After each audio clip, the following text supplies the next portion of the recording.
Cenários são provavelmente um dos grandes temores de quase todo desenhista, seguido provavelmente por pintura, colorização, esse tipo de coisa. Mas eu tenho certeza que cenário é uma das coisas que talvez a maior parte dos artistas não gosta de fazer ou muitas vezes tem medo de fazer. Então, nesse vídeo aqui, nessa aula, eu vou tentar desmistificar alguns conceitos sobre cenário para que isso torne menos, vamos dizer, algo menos problemático para você fazer, para que você não fique com medo de fazer e, portanto, não goste. O cenário é muito legal e eles ajudam muito o seu desenho a ficar muito mais bonito e ambientar ele, tornando ele muito mais completo. Porque assim como na figura humana, a gente pode usar o esboço para fazer cenários e tornar todo esse processo muito mais fácil e intuitivo, de modo que você não vai precisar se preocupar tanto com como aquele encaixe está se dando, exatamente porque o esboço já vai servir para minimizar os eventuais erros que você iria cometer e que fazem as pessoas não gostarem de cenário. Enquanto na aula anterior a gente mostrou que para figuras humanas e figuras da natureza a gente usa formas geométricas mais arredondadas e mesmo distorções de formas geométricas quadradas e retas e tal, de forma que elas fiquem mais arredondadas, aqui a gente vai utilizar elas praticamente ao pé da letra.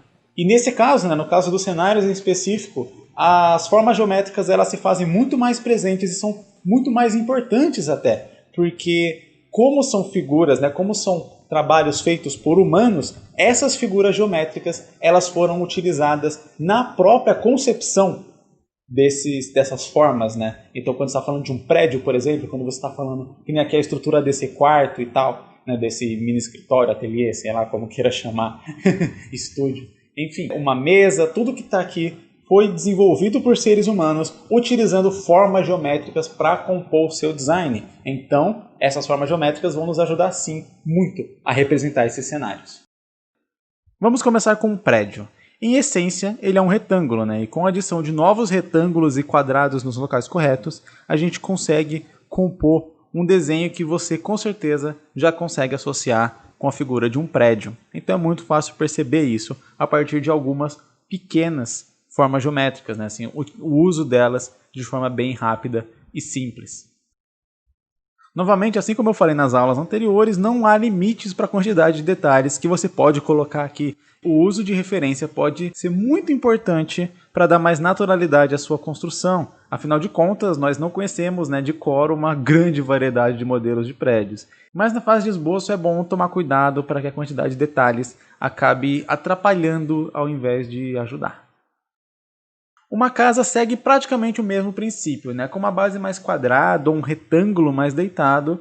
Caso a gente queira fazer um telhado, a gente pode utilizar uma base triangular de formas diferentes de acordo com o design da casa que a gente está se propondo a representar. Aqui novamente referência é tudo, Se você não sabe desenhar uma casa de cabeça, abrir umas imagens no Google é uma parte muito importante do processo de desenho, Saber representar certas coisas de cor não é uma obrigatoriedade, A gente pode e deve até fazer uso de imagens de referências para a gente compor melhor a nossa biblioteca mental e depois, ao longo de várias representações de várias figuras e de absorção de várias referências, a gente conseguir fazer isso de cor. Mas é claro que você não precisa copiar 100% também da casa que você está vendo, que você buscou a referência. Você pode se inspirar em alguns elementos e tal, principalmente se você tiver certas dúvidas ou questões quando você está querendo criar um modelo para o seu desenho, seja do objeto, da coisa que for. Então, vai te ajudar bastante e você pode simplesmente pegar certos elementos e coisas do tipo para compor o seu desenho sem necessariamente reproduzir ele fielmente, como foi o caso que eu fiz aqui, mais ou menos fielmente.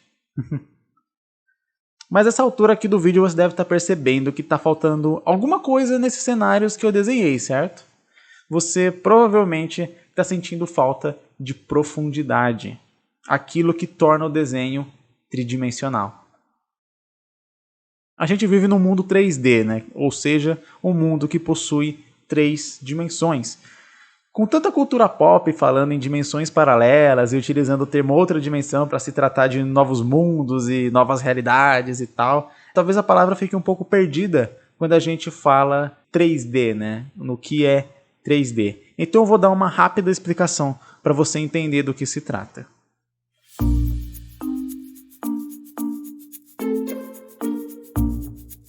Esse prédio aqui, ele está representado em 2 dimensões, ou seja, ele está em 2D.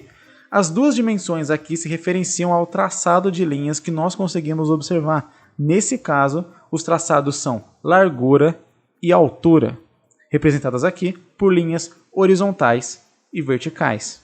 E aí, talvez você possa até estar se perguntando, né? E se for uma linha diagonal? Nesse caso, ela estaria ainda assim representada na figura e inserida em 2 dimensões, né? No 2D, pois ela estaria representando mais ou menos tanto a largura quanto a altura, só que ao mesmo tempo. A terceira dimensão que seria incluída nesse desenho, né, para torná-lo mais próximo da nossa realidade, é exatamente a profundidade. Um novo espectro de linha é a que segue em direção ao fundo. E essa a gente não consegue enxergar quando a gente está olhando de frente, né, para uma figura, a gente está olhando diretamente para ela. Para isso, a gente precisa de uma certa inclinação em relação à figura, de modo que a gente consiga enxergar essas linhas de profundidade. Essa linha ela segue em direção ao horizonte da nossa imagem. E é importante aqui não confundir horizonte com horizontal. A linha horizontal tem esse nome por ser paralela ao horizonte. Mas o horizonte é o ponto máximo à frente que somos capazes de enxergar. Quando você vai à praia, por exemplo, o horizonte é aquele ponto máximo à frente onde o mar parece reto. Parece que é quase feito com uma régua, né? E você não é capaz de enxergar através dele o que vem depois. É o limite do que a gente consegue ver dentro da curvatura da Terra. Também é conhecido como um ponto inalcançável, né? Você não consegue chegar até o horizonte, porque sempre que você chega até o horizonte, o novo horizonte ele sempre está se expandindo, exatamente por conta da curvatura da Terra e da Terra ser redonda. Talvez até hoje em alguma prova de matemática você tenha tido que interpretar um gráfico, certo? No gráfico geralmente você tem 2 eixos, o eixo X, que geralmente é a parte horizontal do gráfico, e o eixo Y, que geralmente é a parte vertical. O eixo X, que é a parte horizontal, ela vai ser a representação da largura, e o eixo Y, ele é a representação da altura em um desenho. A terceira dimensão é conhecido como eixo Z, e em programas de modelagem 3D, por exemplo, você consegue ver esse novo eixo, essa dimensão, a profundidade. Para adicionar essa nova dimensão aos nossos desenhos, a gente vai precisar usar um outro grande temor dos desenhistas, que é a perspectiva. Que em parte é um dos grandes motivos pelo qual desenhistas têm medo de desenhar cenários ou simplesmente não gostam de desenhar cenários. Apesar de que a perspectiva ela pode estar presente, na verdade ela está presente em todos os desenhos, mesmo que sejam só de personagens, de figuras humanas, é no cenário que ela acaba se sobressaindo e se faz extremamente necessária. Para usar perspectiva, a gente precisa partir de um ponto, e esse é o ponto máximo de visão, né? Da direção do nosso olhar, e para o qual todas as linhas do nosso eixo Z irão converger. É o que chamamos de ponto de fuga. Essas linhas que vão até ele e dão profundidade para o nosso desenho se chamam fugantes, exatamente porque elas saem a partir do ponto de fuga. Esse ponto de fuga é o ponto máximo da nossa visão, e você deve se lembrar o que anteriormente nessa aula eu disse que era o ponto máximo da nossa visão, certo? O horizonte. Sendo assim, para traçar o ponto de fuga, a gente vai traçar uma reta que representa exatamente o horizonte, e o nome dela já diz isso, é a nossa linha do horizonte. A partir dessa linha, todas as outras linhas serão traçadas, e nós poderemos fazer a perspectiva de maneira muito mais fácil e intuitiva. Eu sei que tudo que eu disse até agora não tirou o seu medo de fazer perspectiva, né? Parece um grande cálculo matemático para se desenhar, mas na verdade na prática isso tudo é muito mais simples, você vai ver. Com essa linha definida, você escolhe um local nela para ser o seu ponto de fuga, como eu fiz aqui. E a partir desse ponto você vai puxar as fugantes para o seu desenho, dando profundidade para ele. Claro que você não vai puxar a linha até o ponto de fuga, né? Ela será cortada de acordo com a largura do objeto que você está representando. Nessa hora talvez você esteja confuso, né? Porque eu acabei de falar que a largura pertence ao 2D e que as fugantes são partes da profundidade, do eixo Z, né? Que é o 3D. Bem, nesse caso então vamos fazer um exercício aqui de imaginação para você conseguir entender melhor esse conceito.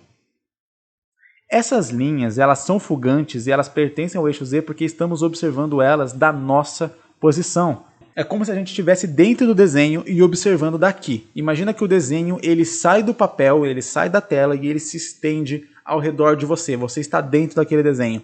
Observando desse ponto que você está, você vai enxergar o ponto de fuga no lugar onde ele está. E você vai conseguir enxergar também as fugantes, o eixo Z, todos os ângulos desse modo por conta da sua posição. A posição que você enxerga essas linhas e esses eixos, ela varia de acordo com o seu ponto de vista. Vamos imaginar uma pessoa inserida nesse desenho, uma outra pessoa nessa posição aqui, ela estaria olhando esse prédio do lugar onde ela está. Nesse caso, você vai conseguir reparar que o que a gente vê como largura e como altura, o que a gente enxerga como eixo X e Y e Z, para ela seria um pouco diferente, porque o ponto de vista dela é diferente, ela estaria vendo o prédio em outro ângulo. Então, o que para a gente é considerado o nosso eixo Z, para ela seria considerado o eixo dela X. Então, aquilo seria a largura para ela. E o que para a gente é considerado o nosso eixo X, para ela seria o eixo Z. Exatamente porque ela está vendo o prédio de outra direção, de outro ângulo. Eu vou representar aqui com outras cores para você conseguir ver melhor. Então, essa parte aqui vermelha é exatamente o nosso eixo X. É a parte que ela enxerga como o eixo Z, que é a profundidade. Você consegue ver o ponto de fuga ali no ponto de vista dela. Enquanto o que ela enxerga como o eixo X é o nosso eixo Z, que é essa parte que eu estou fazendo aqui em azul, que é onde a gente enxerga a profundidade. Então tudo tem a ver com o ponto de vista de quem está observando. Por isso naquela imagem da praia eu fiz uma garota, né, observando a praia, observando o horizonte, porque o ponto de fuga ali e o horizonte ele está diretamente relacionado à posição de quem está observando. Não é muito diferente se você parar a pensar de quando, por exemplo, você está de frente para outra pessoa e essa pessoa diz, vamos olhar para a direita. Se os dois olharem para a direita, os dois vão olhar em direções opostas, pois direita e esquerda não são conceitos fixos, né? Eles dependem do ponto de referência. O ponto de referência é a própria pessoa que está se referindo a ele. A minha direita aqui de frente para você é a sua esquerda de frente para mim. O mesmo acontece com variações de ângulo de um desenho em perspectiva. Eu espero que tenha ficado claro. Eu não vou me estender muito aqui nessa parte de ponto de fuga e perspectiva porque o foco é em esboço, mas se você quiser se aprofundar em perspectiva, no meu canal do YouTube tem uma playlist só sobre perspectiva, onde tem vídeos falando sobre perspectiva com um ponto de fuga, 2 pontos de fuga, até 3 pontos de fuga. Eu tenho certeza que vai te ajudar muito a desenhar os seus cenários. E também tem lá uma dica muito legal do segredo para você fazer perspectiva, sobretudo com um ponto de fuga, que acaba sendo a que a gente mais usa e que eu tenho certeza que vai ser bastante útil. Eu vou deixar o link aqui embaixo desse vídeo, então já clica aí se você tem interesse em aprender a desenhar cenários. E com isso a gente encerra essa parte, vamos dizer, teórica do nosso curso. Ou melhor, encerra a minha parte desse curso. Mas o curso em si não acabou ainda, porque na próxima e última aula eu vou passar alguns exercícios práticos que você pode começar a fazer hoje para treinar esboço e para aperfeiçoar os seus desenhos. Então a minha parte acabou, mas a sua está só começando. Até a próxima aula.